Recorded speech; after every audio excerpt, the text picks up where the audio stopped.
Hi friends, இப்போ நம்ம அடுத்த 5 திருக்குறள் பார்க்க போகிறோம்.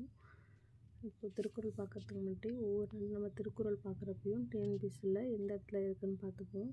டிஎன்பிஎஸ்சி படிக்கிறதுக்கு சிலபஸ் ரொம்ப முக்கியம். அதனால் சிலபஸில் எந்த இடத்துல இருக்குதுன்னு நம்ம ஒவ்வொருத்தர வீடியோவில் சொல்லிகிட்டே இருந்தோம்னா நமக்கு அந்த சிலபஸ் அண்டர்ஸ்டாண்ட் ஆகும் நல்லா. சிலபஸில் திருக்குறள் அழகு 7 அப்படின்ற இடத்துல இருக்குது. இலக்கியம், தமிழ் அறிஞர்களும் தமிழ் தொண்டும் அப்படின்றதுல ஒழுக்கமுடைமை. இன்றைக்கி பார்க்க போகிறது ஒழுக்கமுடைமை. அதில் பேலன்ஸ் இருக்கிற 5 திருக்குறள் பார்க்க போகிறோம். 6வது திருக்குறள். ஒழுக்கத்தில் உள்கார் உறவோர் இழுக்கத்தின் ஏதம் படும்பாக்கறிந்து. ஒழுக்கம் தவறுதலால் ஏற்படும் குற்றங்களை நன்குணர்ந்த மன வலிமை மிக்கோர் அவ்வொழுக்க நெறியிலிருந்து சிறிதும் விலக மாட்டார். இதில் சொற்பொருள்லாம் பார்ப்போம். ஒல்கார் அப்படின்னா விலக மாட்டார். ஒல்கார். உறவோர் அப்படின்னா மன வலிமை உடையோர். உறவோர் அப்படின்னா மன வலிமை உடையோர். ஏதம் குற்றம். இதெல்லாம் நமக்கு டிஎன்பிஎஸ்சி கொஷின்ஸ்லாம் நிறையா வரும். அதாவது தமிழ் கொஷின்ஸ்லாம் என்னென்ன எக்ஸாம்லலாம் வருதோ அதெல்லாம் இந்த சொற்பொருட்கள்லாம் வரும். இலக்கண குறிப்பு உறவோர் வினையாளனையும் பெயர். என்ன குறள்னா ஒழுக்கத்தில் உள்கார் உறவோர் இழுக்கத்தின் ஏதம் படும்பாக்கறிந்து. 7வது குறள். ஒழுக்கத்தின் எய்துவர் மேன்மை இழுக்கத்தின் எய்துவர் எய்தாப்பழி. ஒழுக்கமுடையோர் மேன்மை அடைவர். ஒழுக்கம் இல்லாதவர் பழியை அடைவர். இதான் அதோட பொருள். சொற்பொருள் என்னென்னா எய்துவர் அப்படின்னா அடைவர். இலக்கண குறிப்பு எய்தாப்பழி ஈறுகெட்ட எதிர்மறை பெயரச்சம். எய்துவர் அப்படின்னா பலர்பால் வினைமுற்று அப்படின்னு அர்த்தம். எதுக்கு நம்ம ஸ்கூல் புக்லேருந்து எல்லாம் படிக்கிறோம் அப்படின்னா ஸ்கூல் புக்கை பேஸ் பண்ணி, அதாவது most of the questions school புக்கை பேஸ் பண்ணி தான் வருது. அதனால் நம்ம ஸ்கூல் புக்கை பேஸ் பண்ணியே படிக்கலாம். இப்போ திருக்குறளுக்குன்னு ஒரு தனியாக ஒரு புக் எடுத்தால் திருக்குறள் அதோட பொருள் தான் இருக்கும்.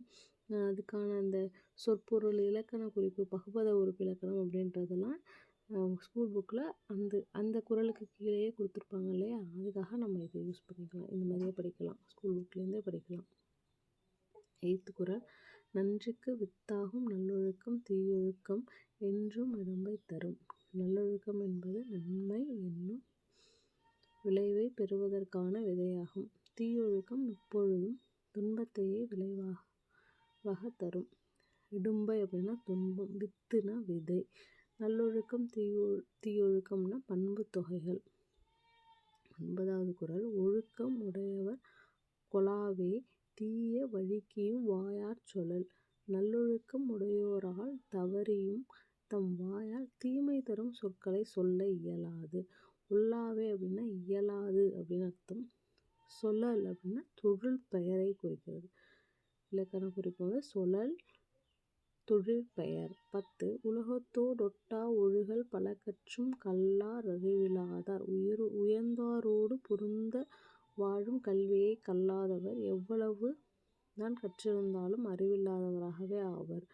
சொற்பொருள் உலகம் உயர்ந்தோர். உலகம்னா உயர்ந்தோர் அப்படின்றத மீனிங் கொடுக்குது. ஒட்ட பொருந்த, ஒழுகல் நடத்தல், வாழுதல் அப்படின்றது. இப்போ நம்ம இது எந்த புக்கில் இருக்குது அப்படின்னா ஓல்டு 10th தமிழ் புக்லேருந்து உள்ளது தான்.